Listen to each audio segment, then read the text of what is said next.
Leviticus chapter 6. The Lord spoke to Moses, saying, If anyone sins or commits a breach of faith against the Lord by deceiving his neighbor in the matter of deposit or security, or through robbery, or if he has opposed his neighbor, or he's found something lost and lied about it, swearing falsely, in any of these things the people do and sin therefore. If he has sinned and he's realized his guilt and will restore what he took by robbery and what he got by oppression or deposit that he committed to him, or lost the thing that he found, or anything about which he has sworn falsely, he shall restore it in full, and shall add a fifth to it, and give it to him who it belongs to, on the day he realizes his guilt. And he shall bring to the priest a compensation to the Lord, a ram without blemish out of the flock, and its equivalent for a guilt offering. And the Lord shall make atonement for him before the Lord, and he shall be forgiven for any of the things that he may therefore become guilty. The priest and the offerings. The Lord spoke to Moses, saying, Command Aaron and his sons, saying, This is the law of the burnt offering. The burnt offering shall be on the hearth on the altar all night until the morning, and the fire of the altar shall be kept burning on it. And the priest shall put on his linen garment, and put his linen undergarment on his body, and he shall take up the ashes to which the fire has reduced the burnt offering on the altar, and put them beside the altar. Then he shall take off his garments, and put on other garments, and carry the ashes outside the camp to a clean place. The fire on the altar shall be kept burning on it. It shall not go out. The priest shall burn wood on it every morning, and he shall arrange the burnt offering on it, and he shall burn on it the fat of the peace offering. Fire shall be kept burning on the altar continually, it shall not go out. And this is the law of the grain offering. The sons of Aaron shall offer it before the Lord in front of the altar, and one shall take from it a handful of fine flour of the grain offering and its oil, and all the frankincense that are on the grain offering, they burn this as a memorial portion on the altar, a pleasing aroma to the Lord, and the rest of it Aaron and his sons shall eat. It shall be eaten unleavened in the holy place. In the court of the tent of meeting they shall eat it. It shall not be baked with leaven. I have given it to the portion of as a portion of my food offering. It is a thing most holy, like the sin offering and the guilt offering. Every male among the children of Aaron may eat it, as decreed therefore throughout their generation, from the Lord's food offering, whoever touches them will become holy. The Lord spoke to Moses, saying, This is the offering that Aaron and his sons shall offer to the Lord on the day when he is anointed: a tenth of the ephah of the flour as a regular grain offering, half of the morning and half in the evening. It shall be made with oil on a griddle.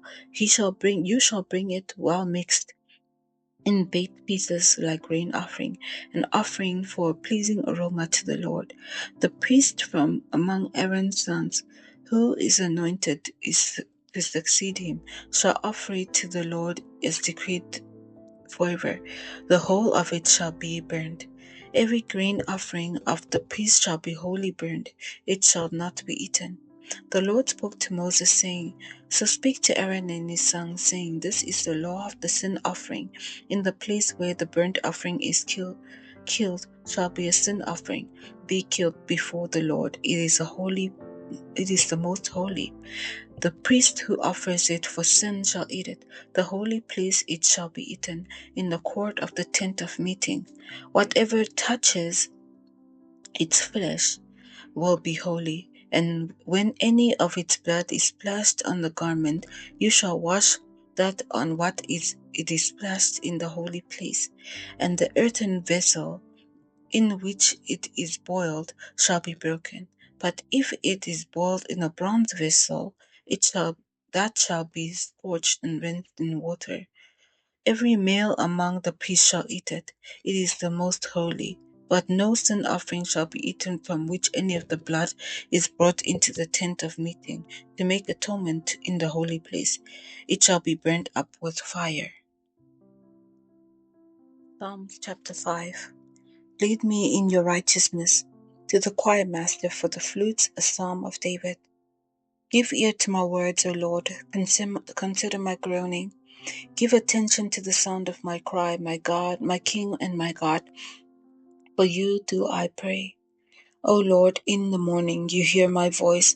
In the morning I prepare a sacrifice for you and watch. For you are not a God who delights in wickedness. Evil may not dwell in you. The boastful shall not stand before your eyes. You hate all evildoers. You destroy those who speak lies. The Lord abhors the bloodthirsty and deceitful man.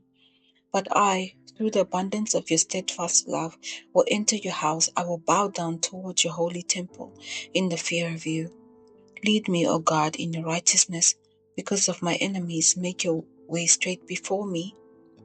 And there is no truth in their mouth. In their innermost self is destruction. Their throat is an open grave. They flatter with their tongue. Make them hear their guilt, O God.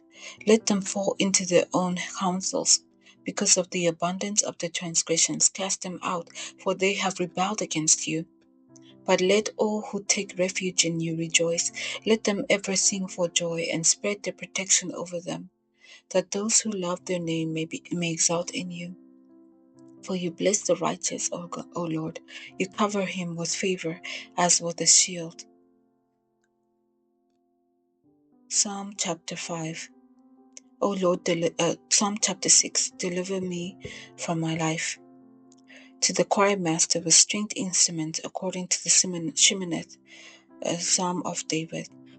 O Lord, rebuke me not in your anger, nor discipline me in your wrath. Be gracious to me, O Lord, for I am languishing. Heal me, O Lord, for my bones are troubled. My soul also is greatly troubled, but you, O Lord, how long? Turn, O Lord, deliver my life. Save me for the sake of your steadfast love.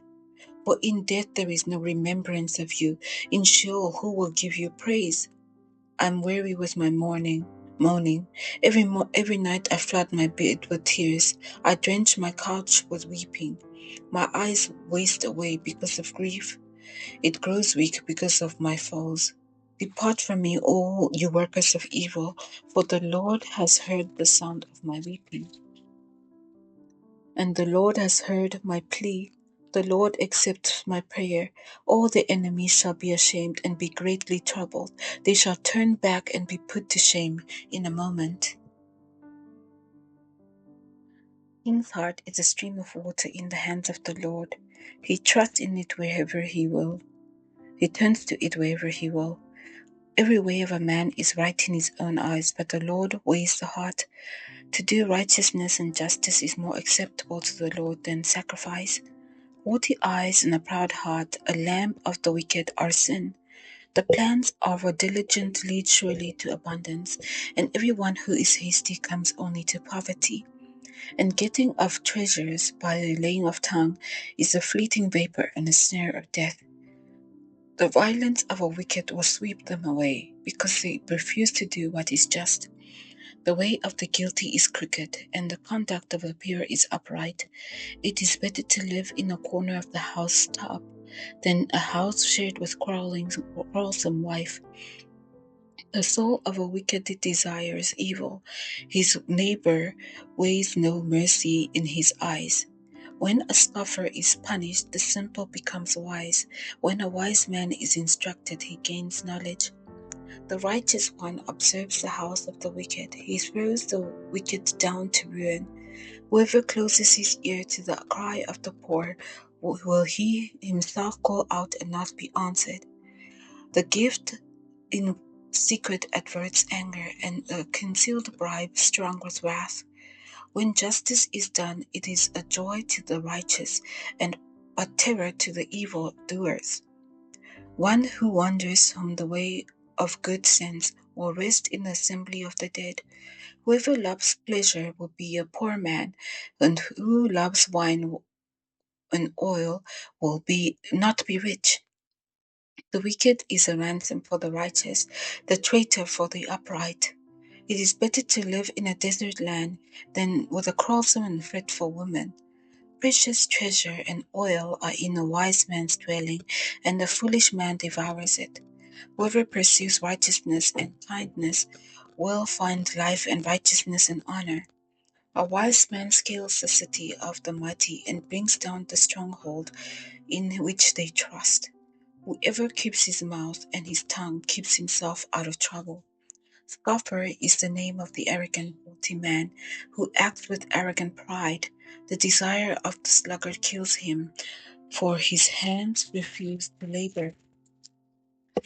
All the day long he craves and craves, but the righteous gives and does not hold back. The sacrifice of the wicked is an abomination. How much more when he brings it to evil intent? A false witness will perish, but the word of a man who hears will endure. A wicked man puts on a bold face, but the upright gives thought to his ways. In no wisdom, no understanding, no counsel will avail against the Lord. The horse is made ready for the day of battle, but the victory belongs to the Lord. Colossians chapter 4. Masters, treat your bondservants justly and fairly, knowing that you also have a master in heaven. Further instructions.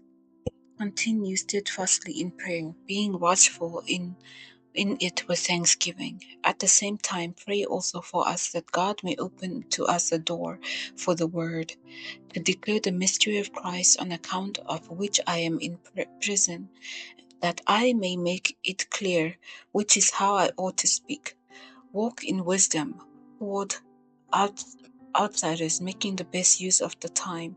Let your speech always be gracious, seasoned with salt, so that you may know how you ought to answer each person. Final greetings. Tychicus will tell you all about my activities. He is a beloved brother and faithful minister and fellow servant in the Lord. I have sent him to you for this very purpose, that you may know how we are, and that we may encourage your hearts. And with him, Onesimus, our faithful and beloved brother, he is one of you. They will tell you of everything that has taken place here. Aristarchus, my fellow prisoner, greets you, and Mark, the cousin of Barnabas, concerning whom you have received instructions. If he comes to you, welcome him. And Jesus, who is called Justus. These are the only men of the circumcision among my fellow workers for the kingdom of God, and they have been a comfort to me. Epaphras, who is one of you, a servant of Jesus Christ, greets you, always struggling on your behalf in his prayers, and that you may stand mature and fully assured in all the will of God. For I bear him witness that he has worked hard for you and for those in Laodicea and in Hierapolis. Luke, the beloved physician, greets you, as does Demas. Give my greetings to the brothers of Laodicea, to Nympha and the church of her house. And when this letter has been read among you, have it also read in the church of Laodiceans, and see that you also read the letter from Laodicea, and say to Archippus, see that you fulfill the ministry that you have received in the Lord. I, Paul, write these greetings with my own hand. Remember my chains. Grace be with you.